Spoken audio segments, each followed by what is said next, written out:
Hi, everyone. Welcome to our webinar. And today we will be talking about founders at growing startups, navigating growth in a recession. And I want to start off by welcoming a really, really wonderful set of panelists, amazing founders that have amazing companies. And we are going to talk about a very, very timely topic, one that we are all thinking about and living through and struggling with.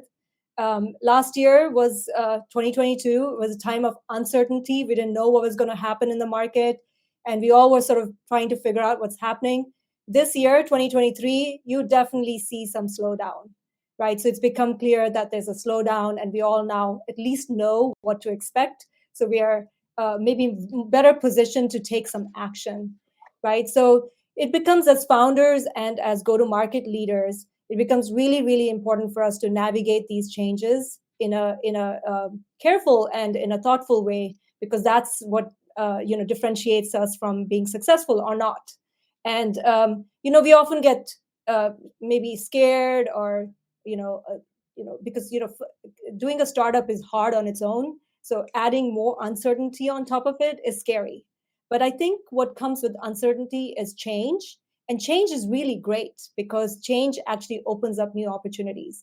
So, what we're going to do today is talk about are we navigating these times, but also talk about the wonderful opportunities that are becoming available for all of us to take advantage of. And we'll learn from the wonderful panels that we have today.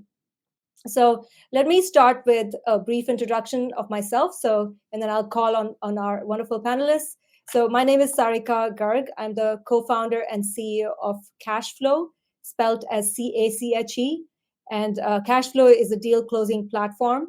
We automate the manual back and forth that's involved in deal closing. And then we help these deals to grow after with expansions and renewals. And our approach to doing this has been sort of unique. We've sort of radically simplified it into this interactive seller buyer experience, very much learning from the B2C world. So that's me. I will go around the panel. Maybe Alexa, if you could go next and introduce yourself. Thank you. Yeah, I'm really excited to be here. I'm Alexa. I am the co-founder and CEO of Pocus, and we are a product-led sales platform. So we help sales teams at product-led growth companies accelerate revenue. And we do that by taking data from all different parts of an organization, bringing it in together into one view for sales teams to really understand who are the best opportunities to be targeting, how to go after them. So work with customers like Miro, Webflow, Loom, Superhuman, and very excited to chat more. Awesome. Thank you. Jonathan, do you want to go next? Sure. So I'm Jonathan Friedman. I'm the CEO and co-founder of DemoStack. DemoStack is essentially the connective tissue between product and go-to-market. Every company that builds a product needs to communicate it out, needs to tell a story about it. DemoStack helps by creating demo environments, essentially something that you can show out and tell the story from your product, and helps you create it, deploy it, measure it, and improve it. So you can actually demystify of what it means to have a good demo, and just get better in explaining your product and make more storytellers across your organization. Yeah, we're 2.5 years old, raised over $53 million. Last year we did our B just as the market turned. So definitely in the bullseye, I think, of all of this, and in terms of what it means. So excited to be here and talk with these amazing fellow founders and hear their stories. Awesome. AJ, do you want to go next? Thanks, Sarika. I am AJ, co-founder and CEO of QuotaPath. QuotaPath is a compensation planning tool for sales teams. So we go completely end to end for giving rep visibility to sales ops and rev ops, all the way to finance, for to payouts, all the way through. We're 5 years old. Like Jonathan, we raised our Series B last year in April of 2022. But the company's 5 years old, and we have around 650-ish customers today. Grown considerably. We work with organizations as they're growing. So from really small SMBs all the way up to about 250 to 300 sellers on the team. QuotaPath is my second company. My first company was a company called Trendkite, based in Austin, Texas. And it grew to about 50 million in ARR before we sold to Cision PR Newswire. And then prior to that, I was in sales in 2007 to in 2008 during the first recession. And so I started my career out of school during a recession, which was a lot of fun, let me tell you. But yeah, definitely have a different point of view today as a founder, and going through it in more of a strategic lens has been interesting for sure. Thank you. Let's start with the question. So let's start on a very practical note, right? We're basically thinking about how do we manage our expenses, how do we manage forecasting of revenue, how do we raise capital, because all of us will have to raise at certain point. So what are some tips and tricks that you guys would share with the team of that you've used? How are you thinking about this for your companies? Alexa, do you want to go first? Sure, yeah. So I forgot to mention kind of the stage we're at. We're Series A. We raised last May, so right before kind of all of the economic downturn chatter started. So we're lucky to be in a good position that we have runway, but we won't have to raise in the near term, but we have been pretty kind of meticulous for how we're managing expenses and forecasting. And so what we do now, which I think every company should do regardless of whether there's a recession or not, is really getting good with the process of scenario planning. So we have a financial model that shows us, simple to make it really simple, cash burn runway. What does that look like in various different scenarios? So like a doomsday scenario where we cannot land one more customer. It's just we stay where we are today. And then a bear model, beast model, bull model, and look at what does this mean if we are hiring this aggressively and the market looks really, really good and our product market fit is definitely there and we're just taking off. What does that look like? But then what does the inverse look like? And going through that exercise of if we had to stop hiring today to conserve cash, what would revenue and runway look like? So my tip and trick is just getting into the habit of working with whether you have finance or ops or whoever that lead is to be on like a bi-weekly cadence, really looking at where you are today and what does that mean for your different scenarios going forward. No, Alexa, I love that. At Cashflow, we raised late last year, right? So we also don't have to raise just now, but we are definitely thinking about scenario planning and thinking about in almost like a gated fashion, right? If this happens, we maybe spend more. If this doesn't happen, then we spend less. So I totally relate to that. You become like a cadence of thinking about this is not series to series, but it's almost like week to week, right? That's a very good way to think about it. AJ, Jonathan, what do you guys want to share with the group here? Well, I think to Alexa's point, it's the scenario modeling. Every company is doing that for sure. We're also taking that approach, very similar, but it's a quarter by quarter cut that we're thinking through as well.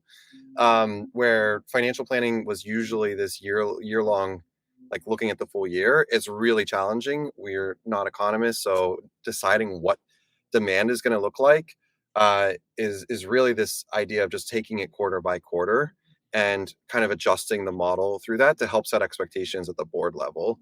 I think that's one thing that I've advised a lot of companies, especially if they're thinking about the raise, is just the communication and the constant feedback loops that they need to have to bring clarity to their team and do it transparently, but also with their board as well. There are definitely companies that are starting to think about the raise. And I think you asked this question at the beginning of just, as you think about a fundraise, because it seems like all of our companies raised sometime last year, which a lot of companies raised bigger rounds the prior year in 2021. And so they are in that 24 month, they're looking at the rest of the year and really hoping that they can plan for a raise in the fall. Which could be a challenge. It's really tough to see what that's going to look like. So really ensuring that you're just getting as tight as you can around your KPIs is really important. And I don't just mean the efficiency KPIs, but just knowing all of the numbers of your business as well as you possibly can, so you can understand what expense cost structure looks like, where you need to dial up or dial down. Right. Awesome. Jonathan? Yeah, so I think the major piece for me is first recognize that this is objectively a hard time. It's probably one of the best, for people. So I was in 2008 was my first internship. I joined an investment bank in London, and I put on a suit. I was, a super poor student, so I was like, I bought the cheapest suit I could buy. I got to Goldman Sachs, and I was in the private desk, so we were getting monthly instead of quarterly updates, right? On the private, I remember looking at the reports and be like, "Oh, what is this? Everyone is reporting they're going to be out of cash. They're not selling." I was like, I thought, oh, maybe maybe it's something. Maybe it's like that's the real world, not what I studied. I didn't realize I was sitting in the storm that was August of 2008, which is exactly the bullseye of the storm when that happened. But since then, I had 2 more years in college. So I did that, and so I think everyone who graduated like me never saw like a recession like that in the past. So we had really the golden years. So if you look back and you're like, hey, but the last decade showed me this one thing, that was the bubble. And so, kind of waking up and saying, like, looking in the mirror, like, okay, we got extremely lucky. This is the real world. But also recognizing it's objectively hard, but also recognizing that things like these help the market and can help you build. So it's actually almost like better getting caught out earlier than later with this thing, because it will peel a lot of layers, a lot of dead skin, a lot of things that need to go or don't need to be there, or distraction, and it hyper focuses you. It really reminded me, I was in Yosemite a couple months ago, and I saw they had a plaque there showing that they started doing forest fires again. I was like, what? This amazing sequoia forest, right? One of the most beautiful things in the world, probably. And they're actually running fires there. And they showed in the plague, like how in the past, of course, they tried to protect the place and kind of put every fire off and kind of protect the whole place. But actually, they showed how the forest got better when they realized they had to have these forest fires. Yeah. And the forest fires, they make the trees grow stronger. It burns up leaves that were covering roots, and there were different kind of parasites and animals that needed to perish in order for the forest to really thrive. So as hard as this is, and I'm not saying it's not, it takes all the fun out of it in some ways, and you're like, I think kind of taking a step back and thinking how this is healthy for your company and for the environment as a whole, just seeing outside of yourself helps, just in terms of vantage point. Yeah. I love the thought of, this makes us better. It removes all the fluff and helps us to get to the core of why we are building these companies and why it matters and who we are helping, right? So, love that thought, and I can tell you, I think it's definitely forced me to think about what is our real point of view of what's happening, right? And what's our product, and what is it that we are really solving for, and it really forces you to get there and not try to do 50 things, right? So focus becomes such a big topic as a result. I'd love to kind of maybe double click on that and take this down the business model part, right? Like, so with focus comes a recognition of opportunities that you should double down on, or maybe some things you should do less of. In my role, we work with many tech companies such as yours, and we are seeing lots of go to market shifts that are going on. And I think it's a shift that's related to people asking, am I a vitamin or am I a painkiller? So in these times, you want to be a painkiller always, right? And there are two shifts I want to name, and then would love to get your opinions of how that fits in with what you've seen or what you're doing. One shift we've seen is people who were doing only PLG are saying, let's actually layer on a sales-led motion, because that helps us to sell more. The second shift we are seeing, interestingly, this is with some larger companies, is if they actually had the salespeople selling everything, they're saying, I want my salespeople to sell only the big deals, because that's where their time is better spent. And on the small deals, I want to PLG them, whatever that means, right? I want to remove all the friction from the sales process so I can move fast. So this is creating focus areas of growth. Would love to hear what you guys are doing with your companies and how you see creating this focus, or you can call it go-to-market models shifts, right? Alexa, do you want to start as well this time? Yeah, happy to. So I really think this answer differs per company and what your strategy and goals are. Who is your ICP? Are you going after SMB or mid-market or enterprise? Are you kind of backing into some user growth metrics, or is it really about revenue growth? Like, I really don't think that this is a one size fits all, especially right now. It's not a time to be copying and pasting what another company did.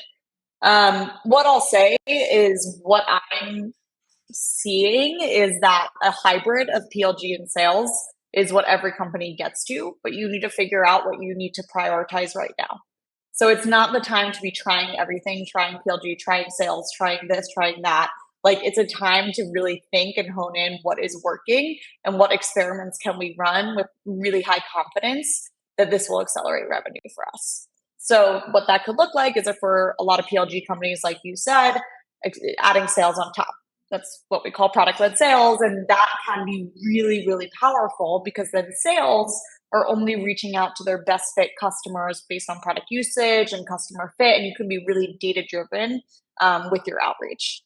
And then maybe there's another model where, you're enterprise, but you're really focused on user growth this year, and you want to lean into PLG more and wait to accelerate revenue until 2024, and use this year as more of a land model and 2024 as an expand model. So I truly think it depends on your company goals, your ICP, who you're targeting, your deal size, so many factors in place, and you can't every company eventually will be hybrid, in my opinion, and it's just the steps you take to get there has to be more thoughtful and focused and tailored right now more than ever.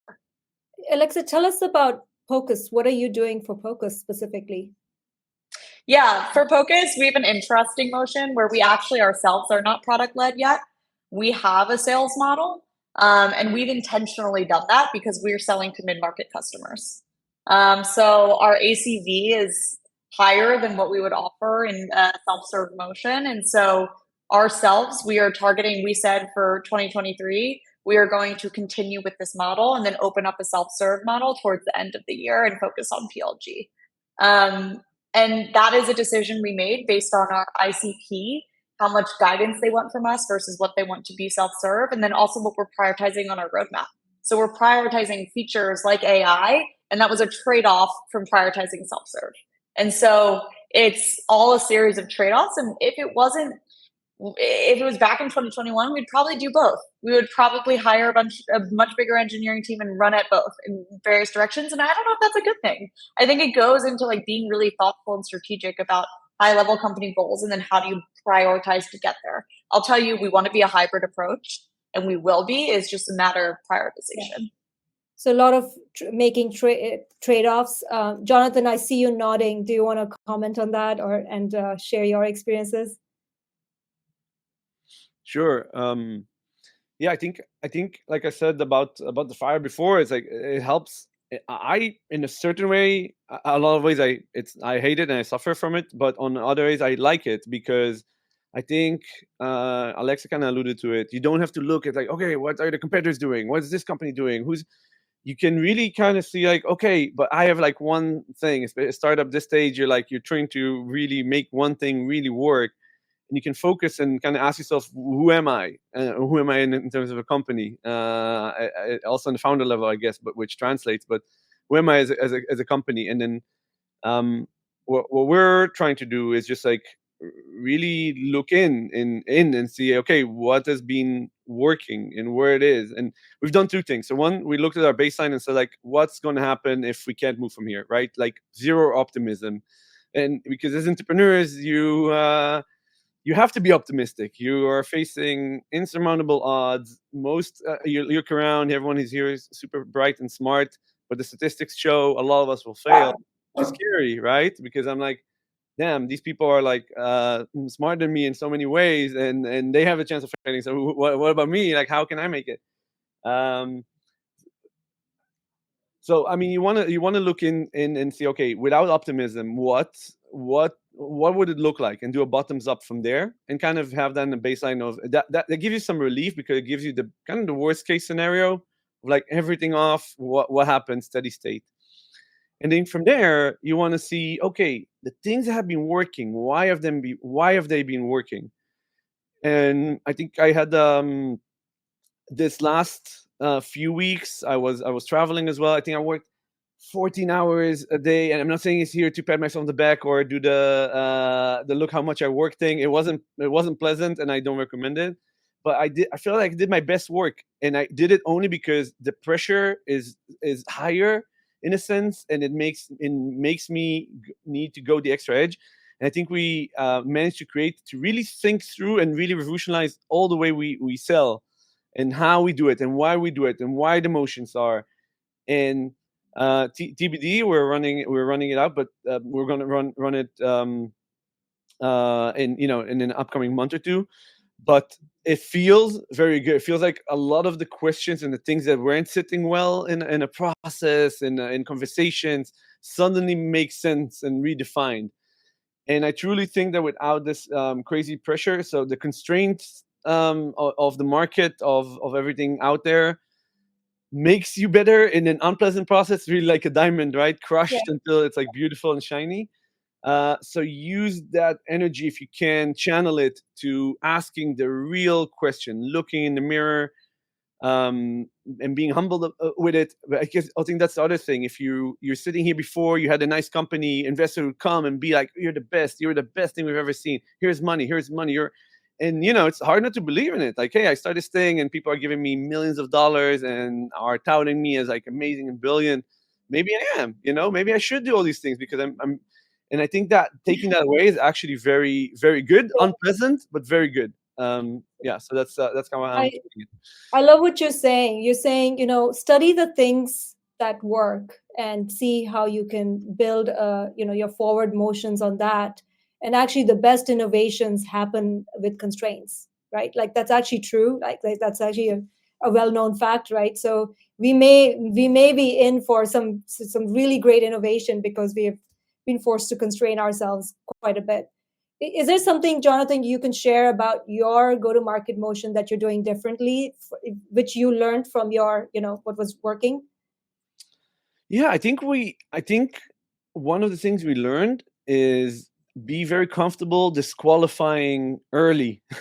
Yeah, When you have this thing, and especially, you have a lot of people coming in, and I want to serve everyone. I want to sell everyone. And I think I really believe in our vision, right? And I believe nobody should build their own demo environment, because yeah, building a demo environment is really like building a whole new product. It kind of looks like your product, but it's a whole new product built for showcasing. So I believe in the vision. I believe every startup needs it. Every mid-market company needs it. Every enterprise company needs it. And I want to serve the whole world. But I think one thing we've got better is asking who is really successful with us and really quickly. So some people could yes, be successful, but it will take a long time. And who are these people? What's in common? What's the commonality there? Well, how can we find them? Where are they? And being kind of more singular focused, and going after that, seeing a lot of no's.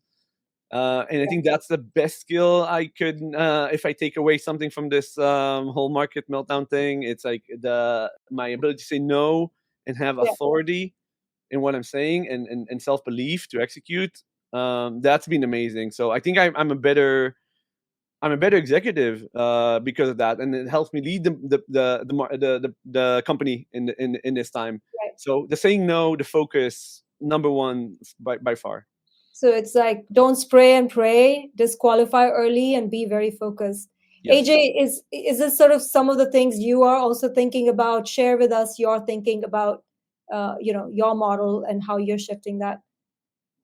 I mean, I think one of the big takeaways that I'm hearing is this evolving market trend that we're seeing just in go to market in general for QuotaPath. And this speaks to Alexa saying that like it's different for every company. And um, we started in a PLG motion for the sales team, but just completely free, just to test and experiment. And after about a year, we're like, okay, we're going to have to monetize off of this. So we built an admin, and then became a little bit more sales assist. Our original thesis was that that was going to be the sales team was going to say, oh, hey, RevOps, SalesOps, check out this commission tracking tool that I looked at. And that ended up being wrong. And so we evolved that to The admin functionality, build a go-to-market team that was definitely more taking inbound lead. We're very inbound focused on the B2B front. And then we've shifted that since then, the last like 6 months, to be more RevOps PLG focused. So a lot of what we've worked on in the last like 6 months and in the next 6 months is acquisition and top of the funnel and streamlining workspace. How do you get folks to connect CRM? Alexa mentioned Mhm. Superhuman as one of our customers, and they have a fantastic connect to Google. Like that's like the first experience. You don't have any other choice. Call to action is connect your Gmail. You're like stuck in it. So understanding that very like just top of the funnel and running experiments is where we are today. Yeah. And we're also working on a lot of workflow management on the activation front. That's really specific to us. We're going to be doing that regardless of what the market is. Like the constraint and Right. focus around that. I think that we definitely made some missteps on our go-to-market team. 95% of B2B SaaS companies out there, especially in the last 2 years, have, and that's okay. So just being open and honest and communicating our go-to-market model and what's working, so it doesn't feel like a very thrash environment, and having really tight alignment between product marketing and sales. Like those are the things that we focus in on, so that they understand the roadmap, the choices, the decisions, the prioritization. Not so that the sales team can go pitch early, but really so that we can have this like direct link on the product marketing, on growth marketing, on the copy, and just like very much in sync. Definitely still have it's a journey, and definitely still have a little bit to go, but Yeah. I don't see anything changing from that to next year just because of the market. Even though you hear a lot right now that PLG is going away, companies are just selling to the enterprise, finance doesn't do PLG. Like I think that's all kind of Yeah. bogus. Frankly, it's what works for your business. So, so AJ, I talk to my team a lot about this, being younger startups, and we will be young for a while. Our job is to test our hypothesis and learn from it and see what works and then double down on that. And if it doesn't work, shift it and change it faster. And I think what the constraints do for us is to be able to make shifts faster, right? Because, we're not sort of drinking our own Kool-Aid anymore, right? And that's actually a good thing. But in general, our mission doesn't change of figuring out, how to get this product in the hands of the right people. So this is great answers. I want to shift to the next topic, and which is around growth strategies. We are all trying to grow. We're all trying to get more revenue, and the market has shifted. There's sensitivity to budgets, and people, because they were afraid, also sort of are holding back. What are some ways to attract and retain customers or increase sales, expand your business right now? Are there any techniques that you've used? Maybe to kick us off, I'll share some of the most common techniques I've seen and we ourselves are using. So one of the biggest things I've seen, and this is across the board with every customer of ours, is they're actually separating out the contract from the payment schedules. So think of like I do a 2-year contract, and then what they'll do is they'll layer on a ramped discount where it may be a 50% discount for the first 6 months, then 20% and goes to zero. Or they actually layer in commits where they say, hey, I'll give you a low commitment right now, or even 2 months free, but then I want you to ramp up to my actual price, right? This is a way to keep your ACV high, but to be able to get in with customers, right? There's a lot of logo acquisition that's happening where they're saying, let's go in, get in there, and then let's actually figure out how to expand it. Would love to hear from you. Maybe I'll switch up the order this time, and AJ, will start with you. How about that? It's a really interesting strategy on the upfront. I don't know. I'm not sure I'd have to think about that. I'm not sure I love it because it feels like it's disingenuous to the thing that you're trying to actually do, which is provide value in the product. And I'm not saying that you shouldn't do those strategies, but it feels like you're pushing. I don't. I definitely think there's ways from a growth strategy to make it easier on payment schedule. I totally understand that, but I would say that the one thing like we think about is just like where are users hitting milestones in the product, and we're doing a full pricing and packaging review right now. So this is like we're taking one part the TAM data, one part customer data, one part are just like focus groups that we're creating and quantitative data that we're doing with our investor insight partners. And so looking at that world as it relates, there is definitely a market condition that will feel like that's a part of it. But I ultimately want to, especially because we're very much in the SMB to mid market and kind of growing. I don't want to make it feel like it's the market and the recession piece of it is really dictating what that's ultimately going to say, because I want that to be a lasting strategy. I don't want to have to switch our pricing and packaging every Mhm. 6 months because of a market condition. So I would just say, like, from a growth standpoint, I honestly think just focusing on your customer. I mean, Jonathan said it really well, which is like, that the noise and the competitive noise, all the background noise has kind of disappeared a little bit, and the constraint and focus that it's added to it allows you to really focus in on the things that matter, which is at the end of the day, our customers. And so if we do that, I think like actually that will allow us to grow more sustainable, which is what we all want to do anyway, and do it at the headcount and the cost structure and the expenses and the CAC and the LTV and the gross margins and all of the things that we know to be true. Like, just continue to hone in on, like, where are we providing value, that vitamin versus pill, yeah, I agree. Nice to have versus need to have, differentiator, where your unique value prop, where are your day one software, all of the buzzwords that we're saying today, but Yeah. just really focusing in on that customer journey will allow us to grow.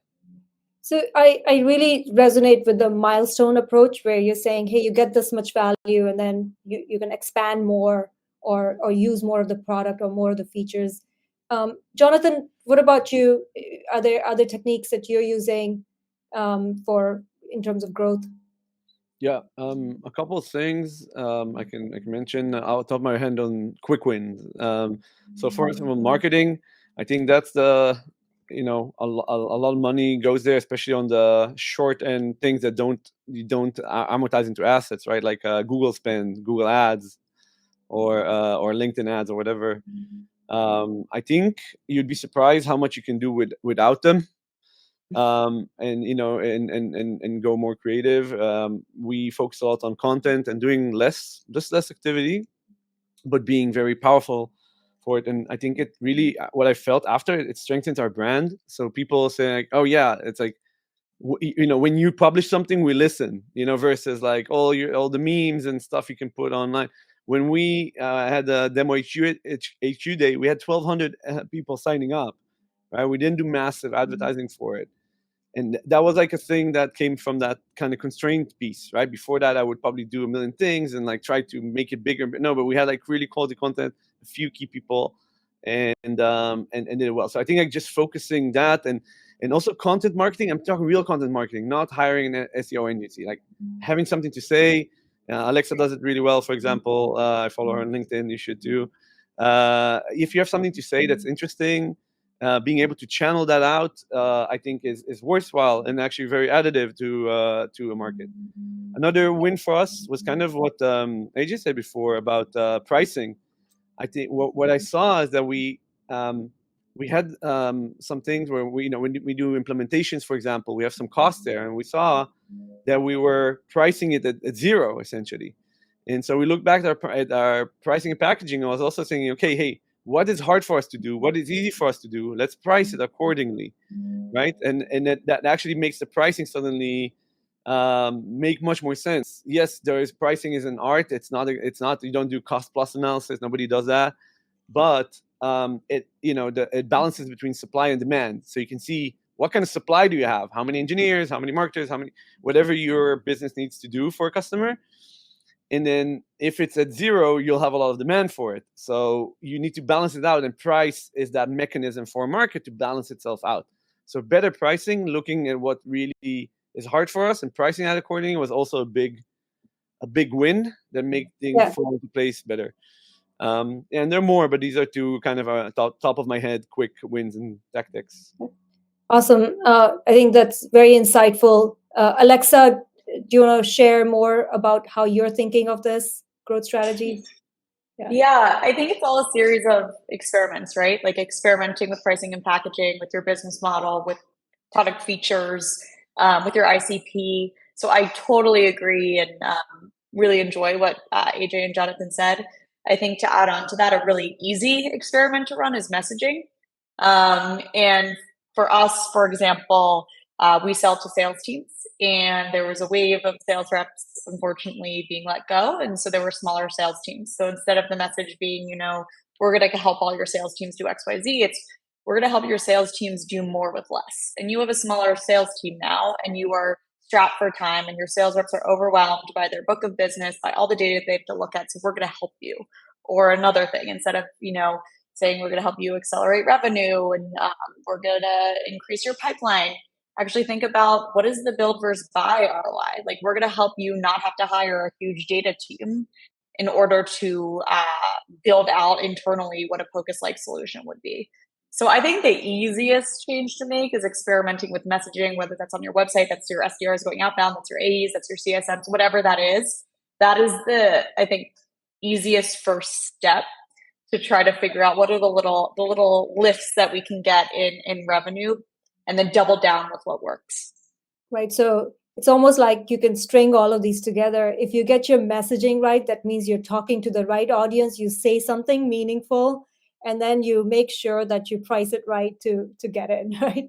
So it all sort of makes sense. I think there's one thing that I've absolutely seen, and Alexa, I think you do a lot of this as well, is the rise of communities, right? People are buying less from ads, and they're definitely trusting people, especially when I have a decision to make, then I want to trust, like I'm going to come and ask you, what do you use, right?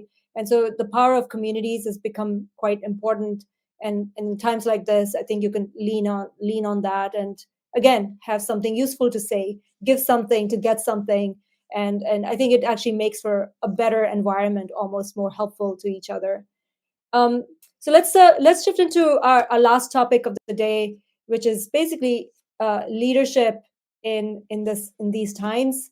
There is layoff news everywhere. Every time I open my TechCrunch or Wall Street Journal, I see some layoff news. The stock market has been down for the tech world, especially, and it's mostly stayed down, right? Like it hasn't really yet come back. And the question is, how do you at this time motivate? Our jobs as the CEOs is to motivate the team, motivate our customers, motivate our vendors, motivate ourselves. How do you think of this? What are some ways that you've done this really well?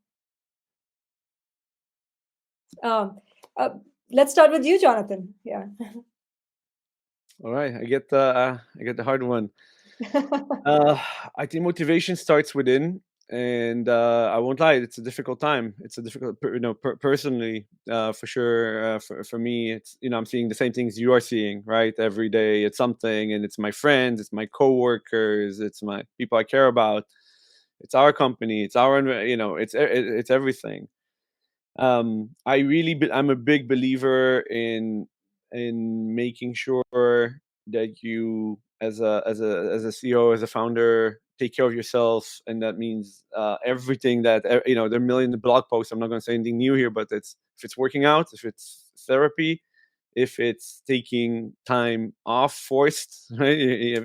If you're a EA or something, just like book stuff and not just like make it happen for you. You got to do it, because if you're done, it doesn't matter. The company is using your life force to live right now, and so you're eating, breathing, and living for two, essentially, in a sense. And then secondly, I truly believe in being very frank and honest. We've done it from the get-go. We always, like every slide deck we start for the board internally, we start with the good, the bad, and the ugly, and done that consistently. And not hide when there's put it on, right? Doesn't mean like everything that happens immediately tell everyone. That's also that's like the other case. But like if there's something and you see it and you recognize it and you manage to get your own narrative, it's time to probably communicate it both up and down. And if you do that, what you gain is trust, because if people believe you when you say the bad things, they believe you when you say the good things, and vice versa. And I think it also helps people believe in you as a leader, because you're not trying to tell them everything is amazing, there's no chance, we're going to absolutely crush it and win. But you're also not saying like, oh my God, run for the hills, we're dying. You are a human, you're a leader, you're trying your best, you explain why, and you have and to me, I think always, like, if you have people in your company as a shared brain, everyone has comments. It doesn't mean you have to accept everyone's. You eventually have to choose something, right? And that choice can be imperfect. But having those forums where people can say, can hear, feel confident about what you chose and why, even if they disagree with you, I think that builds the trust, and trust eventually is the glue that a company runs on. It's the one thing you have. It's so easy to lose. um yeah, and I prefer not losing my trust and over everything else. Like, if I have trust and people believe in me, and we might make bad choices, who knows, I make tons of mistakes every day. um if people see it, believe in me and have the trust, I think that's everything to have a company running, and people following you, and even in these times. Well, that's love. Very, very authentic and real. Alexa, do you want to maybe share your thoughts on this? Yeah, I agree with Jonathan, and when I was thinking about this, the word that comes to mind is transparency. We One of our values is to be delusionally optimistic, so there is this kind of just will it into existence mentality, overly positive, optimistic, like can take on any goal, kind of I don't energy at Focus. But I realize that not everything always has to be positive and optimistic, especially in times where things are not going as planned. So for me, transparency is celebrating all those wins, but also being really honest with the team on where you're behind and where there might be kind of roadblocks or blockers or things that you need to repair a bit. So a big key thing for us is just, I mean, this is very tactical. We have a wins channel, we have a learnings channel. So anytime someone doesn't hit a goal, you maybe have to retro something, a feature didn't ship on time, a customer that you thought, or a prospect that you thought would close didn't, whatever that is, like making sure that you retro that and put it into a public Slack channel so that everyone can see. And then we also do weekly recaps. So every single Friday, I will chat with the team around live on Zoom for 45 minutes. What did we learn this week? What's not going well, and what is going well. So I think the more you're transparent with the team, the more they trust you and the more motivated they are. And by not phrasing things as, this is a disaster, phrasing things as, we learned so much from this. Now, how do we go implement it and do it better next time? Gets the team very amped up to go.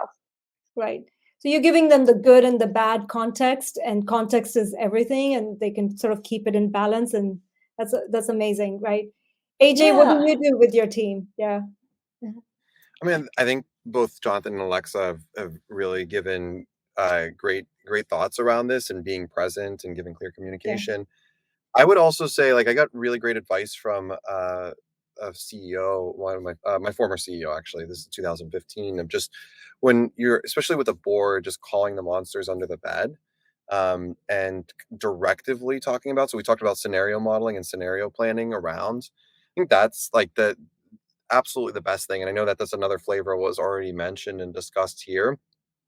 Uh, I'm really fortunate in that I have, out of almost 100 plus navigators or QuotaPath employees, about half I've worked with over multiple companies and multiple periods. So I definitely have a lot of people that I've worked with for a long time. And that's fantastic. It's great. They're great people, but there's also some challenges with that. And just like whoa, we've seen, working with AJ has always led us to this. And to Jonathan's point, is like, nope, it's like 90%.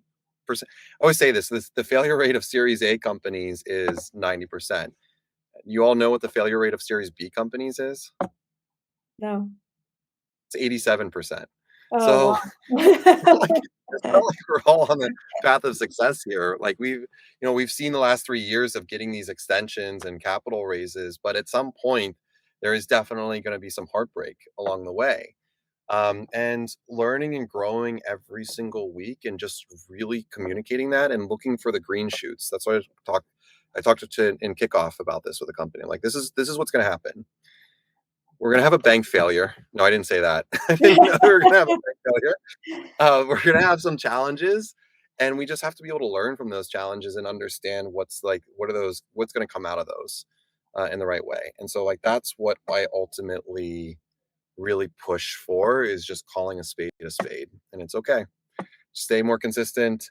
Don't give in to that fear and that uncertainty, and just really have conviction. Be delusionally optimistic. I love that. I'm stealing that, Alexa.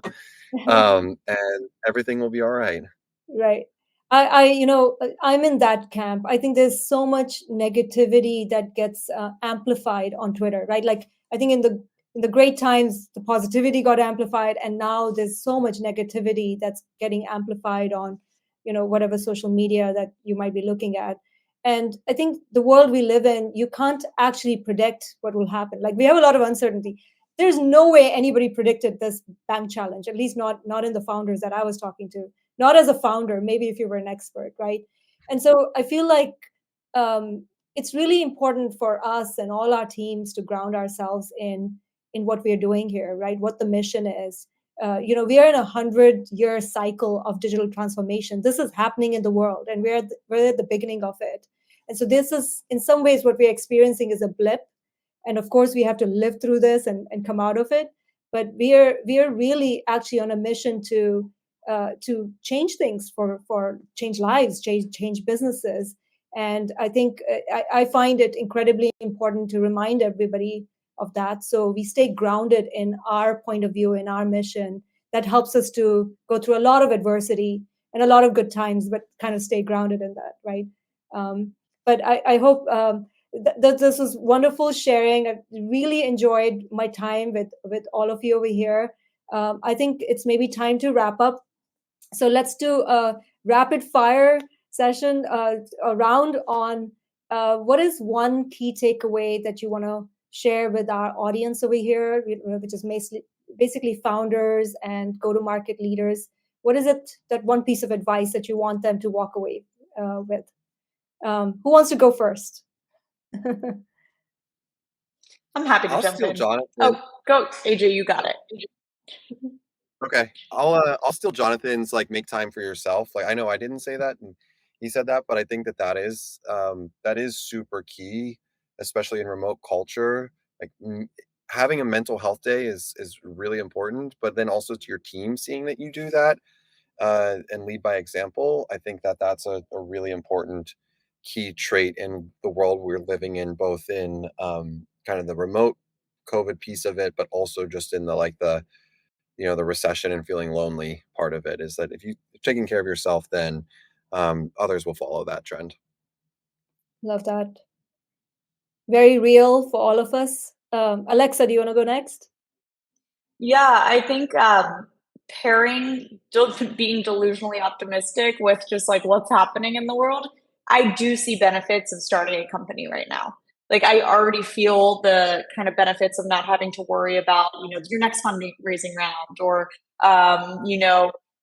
competitors that keep popping up. It's really now focused on building your core business and having efficient growth, which is going to build a foundation that, in my opinion, would be better than if we were building the foundation in 2021 when it was a very frothy market. So being optimistic about what's in store for the rest of the year.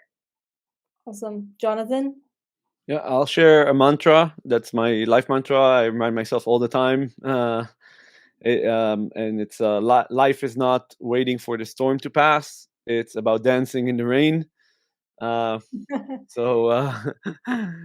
that's really the best advice. And another one is just, you are not your company. If worst comes to worst, you will be out there and you'll live in the world. And who knows, Chat GPT 5 could cure cancer next year. Who knows? So things are bigger than eventually. Remember, it's a game you chose to play. It's a fun game. It's a crazy game. It's an insane game. It's not your entire life, and if you can remember that, you'll feel a little bit better.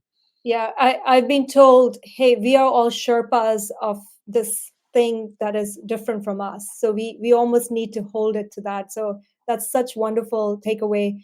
I would love to share one takeaway I like, which I use for myself, is we're doing this because we want to make a difference. It's really about our customers, and as we go through these uncertain times, let's focus on our customers and where they are, what they're going through, and how we can help them, be better, do a better job with them, right? So let's meet them where they are, and I think that's a great way to think about, how we grow in this environment. So I want to thank everybody over here, just for bringing your whole self and for sharing very authentically. And this has been a wonderful session. Thank you. Thank you, Sarika. Thank Thanks, Sarika. you. This is awesome.